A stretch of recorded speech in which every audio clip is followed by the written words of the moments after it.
اسے فائنلی فرعون کی لاش قرار دے کر میوزیم کے اندر محفوظ کر دیا گیا۔ 1982 عیسوی میں یہ ممی خراب ہونے لگی تو اس وقت کی مصری حکومت نے فرانس کے کمک کو درخواست کی کہ اسے خراب ہونے سے بچایا جائے اور جدید سائنسی انسٹرومنٹس کی وجہ سے اس کی موت کی وجہ کو بھی معلوم کیا جائے۔ چنانچہ مصری اور فرانسیسی حکومت نے مل کر اس ممی کو فرانس لے جانے کا انتظام کیا۔ جب فرعون کی لاش کو فرانس پہنچایا گیا تو ایئرپورٹ پر اس دور کے فرانسیسی صدر بذات خود حکومت کے تمام اعلیٰ عہدیداروں، تمام وزراء اور فوج کے افسران کے ساتھ اس کے استقبال کے لیے موجود تھے۔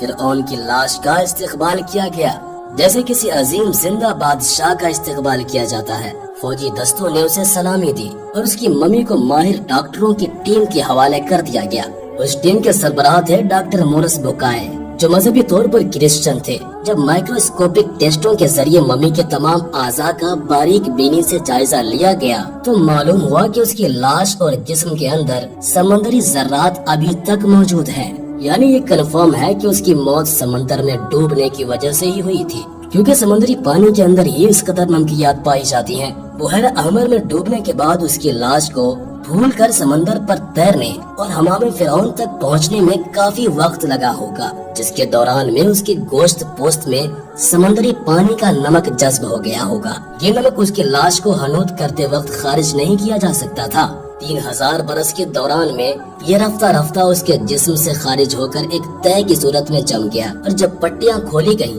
تو نمک اس پر جمع ہوا پایا گیا۔ مگر ایک بادشاہ کی موت پانی میں ڈوبنے کی وجہ سے ہو، یہ سوچنا اپنے آپ میں بہت ہی حیرت انگیز سوال تھا، کیونکہ ایسے عظیم بادشاہ اپنے ساتھ نرم بستروں پر خوبصورت لباسوں میں سونے چاندی ہیرے موتیوں کے ساتھ بڑے ہی عزت کے ساتھ دفن کیے جاتے ہیں، اور اس طرح مرنے کے بعد دفنانے تک اس کی شان و شوکت اسی طرح قائم رہتی ہے جیسے زندہ بادشاہ کی۔ ڈاکٹر مورس کے لیے بھی ایک حیرت کی بات تھی، اور اسی حالت میں اس نے اس ممی کے بارے میں مزید جاننے کی کوشش کی تو اسے معلوم ہوا کہ اس بادشاہ کی موت کے حالات مسلمانوں کے نبی حضرت محمد مصطفیٰ صلی اللہ علیہ وسلم پر نازل ہوئی کتاب قرآن پاک کے اندر آج سے 1400 سال پہلے تفصیل سے درج ہے۔ اسے پتا تھا کہ جہاں سے یہ لاش ملی ہے وہ ایک اسلامی ملک ہے، چنانچہ مجبور ہو کر وہ مجھ سے پہنچا، کیونکہ یہ ایک سائنسدان تھا۔ اس لیے اس نے مصر کے ایک سائنسدان سے ملاقات کی جس نے اسے قرآن پاک کھول کر سورہ یونس کی آیت نمبر 90 تا 92 کا ترجمہ لفظ بلفظ سنایا، جس میں فرعون کی خدائی کا دعویٰ،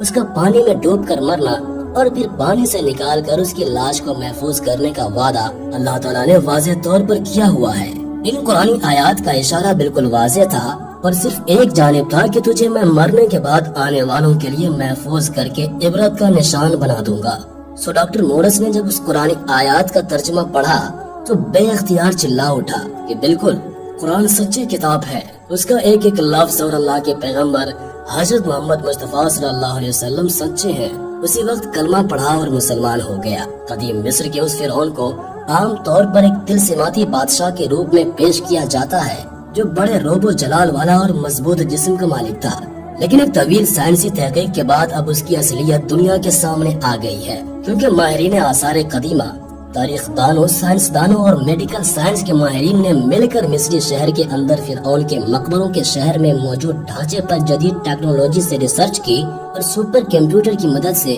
2000 جسمانی نقوش کے ذریعے سے اس کے جسم کے خد و خال کی تصویر کو تیار کیا تو معلوم ہوا کہ یہ فرعون قدر نازک جسم کا مالک تھا۔ اس کا بایاں پاؤں ٹیڑھا تھا اور بیماری اور کمزوری کی وجہ سے وہ چڑھے کے سہارے چلتا تھا۔ اس کی ماں اور اس کے باپ کے ڈی این اے کے نمونوں سے یہ بھی ثابت ہوا ہے کہ اس کے ماں باپ آپس میں بہن بھائی تھے۔ ماہرین کا کہنا ہے کہ اس فرعون کی جسمانی خامیوں اور کمزوریوں کی بھی وجہ یہی تھی کہ اس کے ماں باپ کا آپس میں دراصل بھائی بہن کا رشتہ تھا۔ یہ فرعون آج سے تقریباً 3500 سال قبل مصر کا بادشاہ ہوا کرتا تھا، اور اس وقت کی رسم کے مطابق ہر بادشاہ کی لاش کے ساتھ شاہی استعمال میں رہنے والی کچھ چیزیں بھی ساتھ دفن کر دی جاتی تھی۔ فرعون کی لاش عبرت کے لیے ایسے محفوظ کر کے دنیا کے سامنے رکھ دی گئی ہے کہ آج انٹرنیٹ پر، اخباروں، ٹی وی چینلز پر کروڑوں اربوں انسانوں کی آنکھوں کے سامنے قابل ترس حالت میں موجود ہے۔ کس لیے؟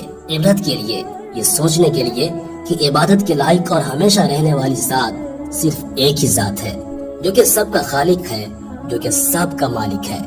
سب کا رازق بھی ہے۔ اور اگر دنیا کے انسانوں میں واقعی کوئی خدا موجود ہے تو اپنی قوم کو تباہ ہونے سے پہلے خود کو ہی اللہ کے عذاب سے بچا کر دکھا دے۔ اللہ سے دعا ہے کہ وہ ہمیں ہر قسم کے فتنہ سے محفوظ کر کے نبی آخر الزمان صلی اللہ تعالی علیہ وسلم